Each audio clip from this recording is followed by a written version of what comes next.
بارودۆخی ئەمڕۆی هەرێمی کوردستان لەگەڵ حکوومەتی عێراق پێویستی بە ڕێکەوتن و گفتوگۆ هەیە، بەتایبەت یەکدەنگی کورد لەسەر ئاستی ناوخۆ پێویستی بە یەکڕیزی هەیە و هەنگاوەکان جددین لە پێناو بەرژەوەندی گشتی و خزمەتکردن.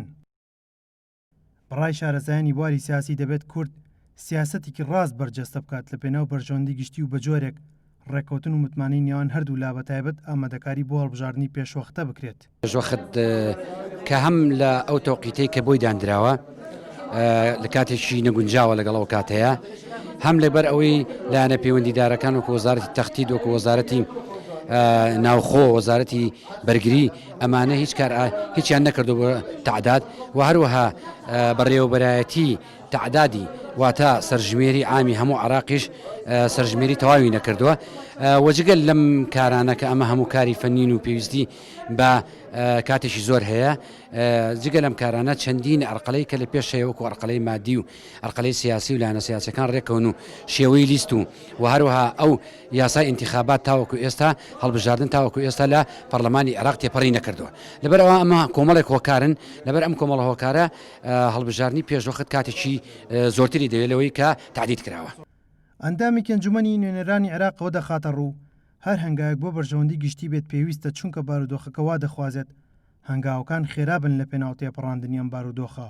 لە بەغدا ئەلانی هەڵبژاردننی پێشوەختە کراوە، ئەوەیان لە ڕووی سیاسیەوە هەڵبەتە سەرۆکی ئەنجومەنی وەزیران بڕیاریدا و سەرۆکی پەرلەمانیش جارێکتر ئەلانی کردوێتەوە، سەرۆکایەتی کۆماری عێراقیش دیارە ئامادەی خۆی پیشانداواتە هەرسێک سەرۆکایەتێکە ئامادەن بۆ ئەوەی کە هەڵبژاردننی پێشوەختە بکرێت لە عێراق سیاسیان. بەڵام بەڕێی من وەکو پەرلەمانتارێک کێشەی زۆر هەیە لە ئێستادا، هەم کێشەی قانونی هەم کێشەی ئیداری بۆ هەڵبژاردننی داهاتوو، هەتا ئەم کێشانە یەکلا نەکرێتەوە هەڵبژاردننی پێشوەختە زەحمەتە. لەبەرەوەی کێشەی بازنەکانمان هەیە لە هەرێمی کوردستاندا، ئەگەر وافرە بازنەی بێ ئەمە وەکو کورد پێویستمان بە ئامادەکاریەکی یەکجار زۆر هەیە. وەفدی حکوومەتی هەرێمی کوردستان بە سەرۆکاتی قوبا تاڵەبانی جێگری سەرۆکی حکوومەت لەگەڵ بەغداد و تەواوی لایەنەکان دانیشتن و گفتوگۆ ئەنجام دەدەن، ئەویش هەنگاوە بە ئاراستەی دەرچەی نوێ و ڕزگاربوون لەم دۆخە.